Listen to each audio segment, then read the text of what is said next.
அதாவது கடந்த 21 மே 2026 அன்னைக்கு வந்து பாத்தீங்கன்னா கோயம்புத்தூர் சூலூர் பகுதியில வந்து 10 வயது ஒரு குழந்தை ஒண்ணு காணாம போயிருக்காங்க. அதே குழந்தை வந்து 22 மே 2026 அன்னைக்கு வந்து சடலமா எடுத்திருக்காங்க.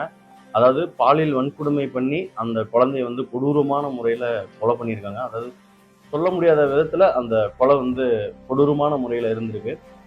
அந்த கொலையை தொடர்ந்து அந்த சம்பவத்துல அதாவது அந்த குற்றச்செயலில் ஈடுபட்ட குற்றம் சாட்டப்பட்டவர்களை வந்து போலீஸ் டிபார்ட்மெண்ட் வந்து வித்தின் 24 ஹவர்ஸ்ல வந்து 2 பேர்த்த கைது பண்ணியிருக்காங்க. ஒருத்தன் பேர் வந்து கார்த்திக், இன்னொருத்தன் பேர் வந்து மோகன்.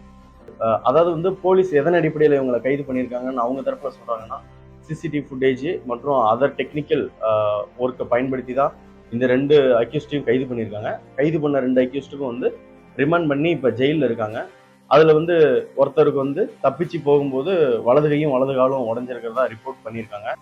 இது வரைக்கும் தமிழ்நாடு கவர்மெண்ட் இந்த கேஸ்ல என்னென்ன ஸ்டெப் எடுத்திருக்காங்கன்னு சொல்லி வைப்போம். அதாவது நம்மளுடைய honourable chief minister C Vijay Joseph அவர்கள் வந்து பாதிக்கப்பட்ட குடும்பத்துக்கு டைரக்டாவே ஃபோன் பண்ணி பேசியிருக்காங்க. இந்த மாதிரி உங்களுக்கு நான் இருக்கேன்னு சொல்லியும், அது மட்டும் இல்லாம இந்த குற்ற செயலில் ஈடுபட்டவங்களுக்கு கண்டிப்பா நான் அதிகபட்ச தண்டனை பெற்று தருவேன்னு சொல்லி உறுதிமொழி கொடுத்திருக்காரு.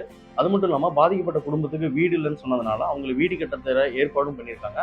அடுத்த விஷயம் என்னன்னு சொல்லி பாத்தீங்கன்னா 7 லட்சம் ரூபாய் வந்து மினிஸ்டர்ஸ் வந்து டைரக்டாவே போய் கொடுத்துருக்காங்க. அதாவது இந்த 7 லட்சம் ரூபாய் எப்படி கொடுப்பாங்கன்னா, நம்ம போக்சோ ஆக்ட்ல அதாவது அந்த சட்டத்துல குறிப்பிட்டிருக்கு, ஒரு குழந்தைக்கு இந்த போக்சோ சட்டத்தின் கீழே பாதிப்பு ஏற்பட்டுச்சுன்னா அவங்க வாழ்க்கையை புனரமைக்கிறதுக்கு ஏற்ப நிவாரண நிதி வந்து கொடுக்கணும்னு சொல்லி அந்த சட்டத்துல குறிப்பிட்டிருக்காங்க. அதனால 7 லட்சம் ரூபாய் வந்து பாதிக்கப்பட்ட குடும்பத்தினருக்கு மினிஸ்டர்ஸ் வந்து கொடுத்துருக்காங்க. அது மட்டும் இல்லாம இன்னும் இந்த கேஸோட இன்வெஸ்டிகேஷன் பெண்டிங்ல இருக்கு. அவங்க அம்மா அதாவது பாதிக்கப்பட்ட குழந்தையோட அம்மா வந்து அவரோட பாதிக்கப்பட்ட குழந்தையோட அப்பாவை மேல ஒரு சில விமர்சனங்கள் வைக்கிறாங்க.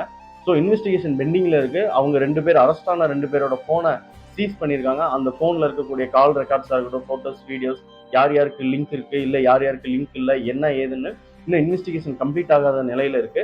இந்த கேஸை பொறுத்த வரைக்கும் என்னோட ஒப்பீனியன் என்னன்னா, இன்வெஸ்டிகேஷன் ஆஃபீஸர் வந்து சீக்கிரமா இன்வெஸ்டிகேஷனை கம்ப்ளீட் பண்ணி இந்த கேஸ்ல இவங்களுக்கு மட்டும் தொடர்பு இருக்கா இல்ல வேற யாருக்காவது தொடர்பு இருந்தா அவங்களையும் இந்த கேஸ்ல அக்யூஸ்டா சேர்த்து இவங்களுக்கு எதிராக அதாவது இந்த அக்யூஸ்டுகளுக்கு எதிராக ஸ்ட்ராங்கான எவிடன்ஸை கலெக்ட் பண்ணி கோர்ட்ல சீக்கிரமா சார்ஜ் ஷீட்டை ஃபைல் பண்ணி கோர்ட் வந்து சீக்கிரமா அதாவது ஸ்பீடி ட்ரையல கையில் எடுத்து இந்த கேஸ்ல இன்வால்வ் ஆன இந்த அக்யூஸ்டுகளுக்கு வந்து உச்சபட்ச தண்டனையை உறுதி பண்ணி தரணும்ட்டு இந்த வீடியோ மூலியமா நான் கோரிக்கை வைக்கிறேன்.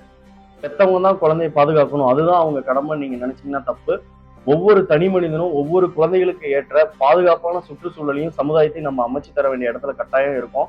அதாவது ஒவ்வொரு குழந்தைக்கு பாதுகாப்பான சமுதாயத்தை நம்ம ஏற்படுத்த தவறிட்டோம்னா எவ்வளவு முன்னேறினாலும் அதுக்கு பேர் முன்னேற்றம் கிடையாது. தேங்க்யூ.